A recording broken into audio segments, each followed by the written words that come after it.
Welcome everyone, it's Michael DeHaan from Care to Grow, a financial wellbeing practice. And I've got Janie Jordan with me. So she's a part of this Women's Empowerment series, which I'm really excited to talk to you about today. So welcome.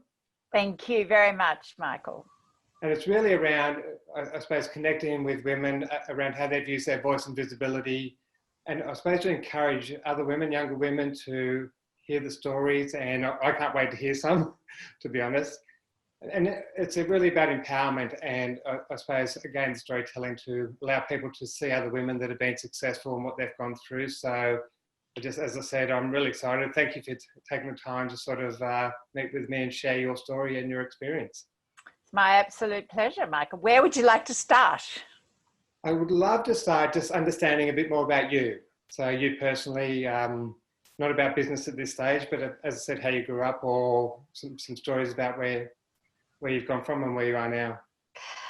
I grew up in northwest New South Wales on the black soil plains. It's very rich for wheat growing and sheep growing. So we had fabulous merino sheep that we grew for wool. And occasionally they were used for meat as well. And my upbringing has shaped me as a person, a woman, and a businesswoman, really, because I grew up as a very independent, and my father encouraged my sister and I to believe that we could do anything. Wow.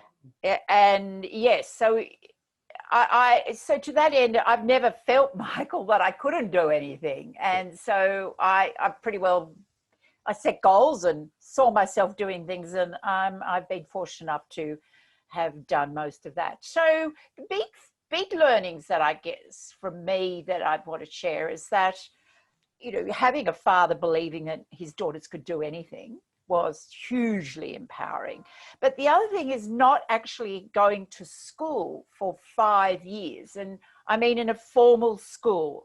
And people go, wow, what happened? Yes. Well, I did my school for my sister and I arrived in a great big fat manila envelope. That was homeschooling? Correspondence school. It was a dedicated correspondence school based in Sydney, and our lessons arrived and our mother supervised us. We did school every day, or if it was close to holidays, my mother would say, girls, do you want to start your holidays early? We could do all the week's work this morning. And we'd go, yay, Mum, we could go riding our horses. Wow.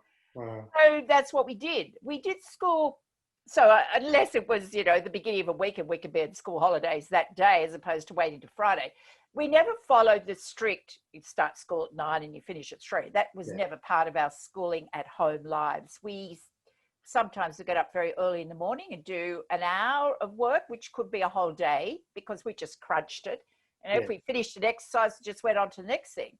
You know, Mum wasn't it's not about being a slave driver. It's just about being efficient with the use of time when you're running a property. And we were Dad's Jillaroos, if you like. I mean, he needed the help. And so we were only too delighted, Michael, to be out on our horses, rounding up the sheep. And Dad, that was the other thing that gave me the sense of independence. And probably I didn't realize, but I was also being taught strategy and tactics, because we'd saddle up our ponies and we'd gallop literally off to the paddock that we'd been assigned to muster by ourselves. And we were young girls. We were probably 8 or 9, 7, 8 or 9. And we were given responsibility to muster a paddock by ourselves on our horses without any dogs. So that shows trust. It demonstrates that, you know, he believed that we could do it.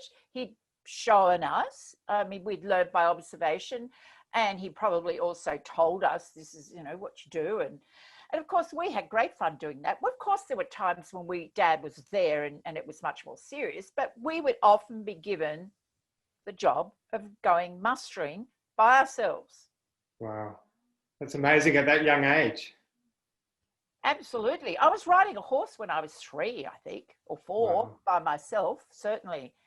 It's just the practicality when you're living on a property. You know, with all hands on deck. So, and then I went away to boarding school and saw a blackboard and experienced teachers and experienced a curriculum and experienced a school day that started at 8:30 and finished at 3 and was strict and was terrifying and scary and made me feel very afraid, really. I was unprepared for that, very ill prepared for that, and cried myself to sleep for 2 years. I just wept. I was taken away from everything I loved without any real preparation. And that has also shaped me as a person in what I do and how I work as well, Michael. So can you share a bit more about that, how it shaped you? So the two stories I've shared, being, having the independence and flexibility and adaptability of our schooling, and, and making decisions about doing a whole week's work in a morning so we could go on to school holidays early. That gives me a sense of I'm in control of my own destiny.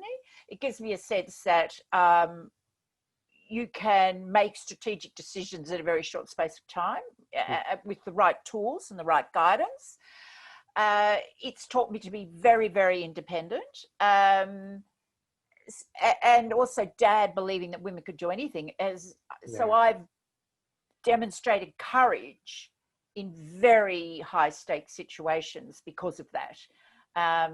And then the downside, the homesickness and the lack of preparation for that, had really affected me for a long, long time. And it was something I've had to work very hard to sort of put in its proper place.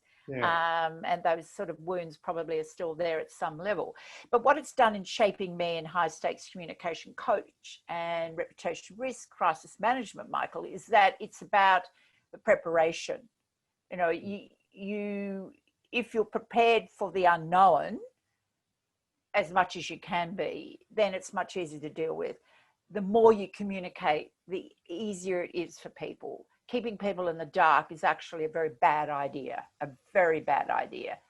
And so I think those, the independence, the courage, and having the right information, being prepared properly, incredibly important, that have been guiding lights for me throughout my life, particularly in business.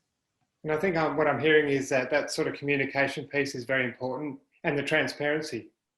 Absolutely, incredibly important. Today, more than ever before, transparency has always been important. You can't hide today. There's no place to hide, as the Premier of New South Wales, Gladys Berejiklian, is finding out right now. Her secret love affair is now front page news. Yes. And the transparency and the lack of transparency around that, I think, and there's values behind that. If you value integrity, if it's the number one personal value you hold, then one expects a certain behaviors to go with that. Sure. So the more you can communicate, but it's not only communication, we do it all day, every day, Michael. Yeah. But rarely do we stop and make it strategic, directed, intentional. And when you stop, and for women to really have our voices heard, it's very important for us to actually step back and go, well, given the situation, what is it that I need to say, do, that demonstrates my transparency, demonstrates my integrity, demonstrates that I hold dear to my values, and be very strategic in what you say is incredibly important. So stop it. And the other big thing, it's about them.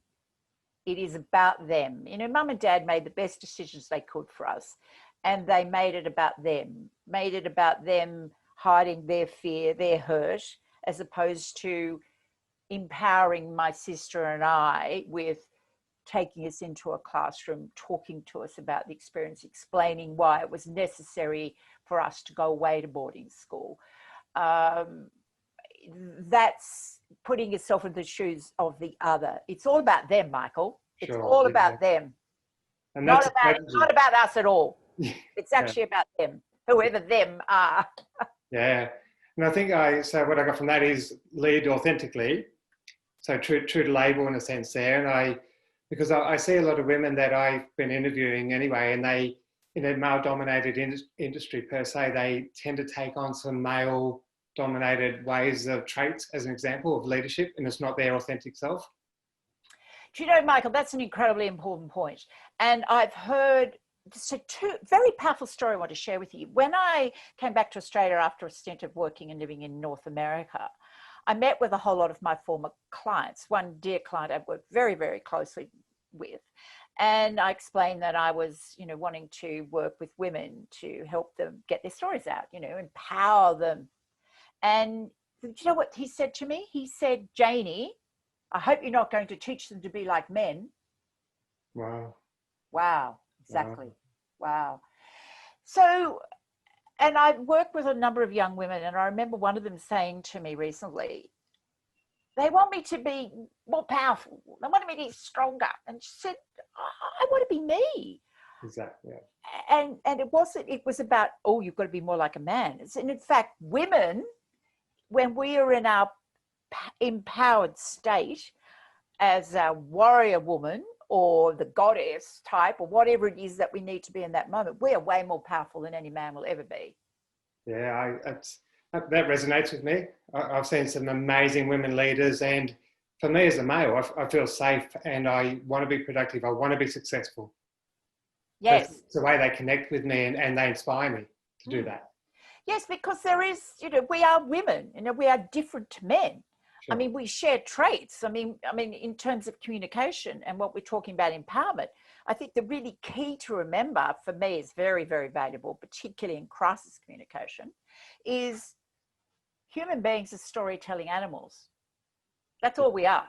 Seriously, it's the only thing that in many ways differentiates ourselves from a dog. I mean, a dog has routine. A dog, we have routine, but a dog barks and it's intelligible to him and other dogs, but not necessarily to us. We have the ability to tell stories, and we love to tell stories. Yes. And it's worth reminding that the power comes from the story. It's the story that will move people to your point of view, will convince somebody to at least see a different point of view by choosing a strategic story, whether it's to tame the grapevine, if there's rumors going around, or getting someone to accept your strategy, or a business loan if you're a woman going out to get a business loan. And there's still prejudice against we women. It's the anecdotal stories and the strategic stories that make the big difference. Yeah, thank you for sharing that. I think that's quite powerful. I appreciate that. And because what I was going to ask, and you probably answered it a few times in a sense, what would you sort of tell a young woman that's really wanting to grow and be the best that she can be authentic? What sort of advice or tips would you give her, whether she's in business, corporate, or just in life, really? The most important thing is self-knowledge and self-awareness. To really know yourself, know what you stand for, know your own values. It takes time. I'm working with actually a lovely young heart-based man at the moment, and we're working through what I call DSP. And I've done the same thing with a lovely young woman earlier in the year who's been groomed to, wrong word, but really, I suppose, but it's the right word. She's been selected to run this huge internationally based company up here in the Hunter Valley, tiny little company, but does huge things on the international scale and meet standards. And with both of them, I've been working with them in what I call their distinctive selling proposition. What makes you different, which comes back to your values what do you stand for? Yeah. And if you can bring it down to 3 values or 1 word. So it's a journey of self-knowledge and doing something to scare yourself every week, if not every day, in a sense, is that you find out something more about yourself. Yeah. Incredibly important, because that's when you're a leader and you want to have your voice heard in you don't have to be the Premier of New South Wales to get your voice heard. You can have your voice heard in a community meeting, at a parents and citizens meeting, parent teacher interview, wherever you need to have your voice heard. It's your values that will drive you, and it's the more you can go inner leader, being the CEO of your own life, and then developing the stories. So another piece of advice, whether you're 25, 35, 45, is coming up with the 5 stories that have had a major impact in your life. That's great advice. Yeah, and why? Why have they? It could be when I got my PhD, or I had to lead a dissertation by myself because my professors believed in me. I wasn't there being given any guidance, but that taught me something. It's like, what are the lesson defining moments and what are the stories associated with that? Because that's what you can tell authentically. Those are the sorts of stories you need in your toolkit. Yeah, wow, that's so valuable. And that is that the awareness piece as well that you talked about? Oh, absolutely. Yeah. Absolutely. Yeah. I mean, I used to tell us, I have a couple of different stories I've told at different times, Michael, but my second child, my beloved son, he's now 31 and very healthy, he nearly died when he was 6 months old. Oh. And it was a very bad time for both of us. I wasn't coping. I lost control. Control was my drug of choice, so to speak. Yeah. And the lessons I learned from him about just going with the flow, being in touch with, the other person, in this case, a baby, but really getting in tune with my baby, saved his life. I had to save his life, because he couldn't do it without me. And I used to tell that story. That's a very deeply personal story, but it had a point to it. The other one I tell more recently is about my rescued dog, Casper. He's a beautiful chocolate brown Labrador, and I rescued him here in my tiny little community that I live in, up here in the Upper Hunter Valley. And it was very clear to me, not only was he neglected, and I'd heard the stories, I had evidence of that from neighbours, but he also, and he's coming in now because he can hear me talking about him, so he's walking in the door. He was abused. So he had no structure in his life. There was no love, no leadership in his life, really. And so with a lot of patience, a lot of dedication, and a strategy, he is now a calm, beautifully relaxed dog because he's got guaranteed love, guaranteed routine in his life. And so it's a lesson in me in love and leadership and how incredibly linked they are. So it's often a story I tell to demonstrate that if you could do this with a dog, then how would you do that with a team of people if you had a dysfunctional team? And he was dysfunctional as a dog. Yeah. So what does that teach you about how you might manage a dysfunctional team? Yeah, so it is that love and that habit, and as I said, functions, everyone knows what they're doing, and the communication. Wow. Oh, very powerful. Of course, with Casper, is the power of nonverbal communication, Michael, and we all know how incredibly powerful nonverbal communication is. We only hear about 10% of our words. Yeah. The rest is tone and our body language. So again, advice to young women is work with an executive image consultant. And you might go, oh, that's frivolous. That's not about clothes. A really well-trained, really good executive image consultant understands the science of appearance, understands the science of behavior, in terms of how you come across, your presence, understands the power of how you communicate through what you're wearing and your body language. I highly recommend that to any young emerging leader, and I've certainly done that for myself. I never ask anybody to do something I haven't done for myself, Michael. And the lovely young woman who's going to be heading up this major agribusiness company, she's found that incredibly powerful for her because she's a young woman in a very patriarchal male world. She's dealing with butchers, she's dealing with supermarkets, she's dealing with beef producers, she potentially will be dealing with the Irish mafia, the Russian mafia in some sense, and the meat production facilities are basically run by blokes. And she's a young woman exceptionally talented and smart, but she needed to have a certain look and feel about her to actually feel powerful and empowered to have those very important strategic conversations and be taken seriously, as opposed to be seen as the next mistress or, you know. Yes, yes, yeah. So that inner strength, but also how you're showing up outwardly as well. It's very, very important. Yeah. It is incredibly serious business of how you appear, in particularly when you're working in a male-dominated world. It's very important, your appearance, because we judge whether we like it or not. We're going to judge somebody based on how they look in 7 seconds or less, and decide whether we're going to take you seriously or not. Yeah, wow. So thank you for your time today. I've learned a lot, actually, and I think the big thing that resonates with me, and I was going down that path anyway, is that storytelling. But even just, what are your 5 stories that have shaped your life? That was just, I really enjoyed that.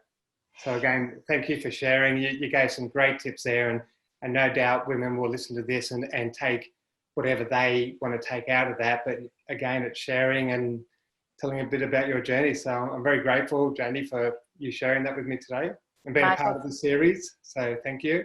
My absolute pleasure. If there's one little thing that a lovely young woman has learnt today, I've fulfilled my mission in life. I'm very grateful. Thank you very much. Pleasure.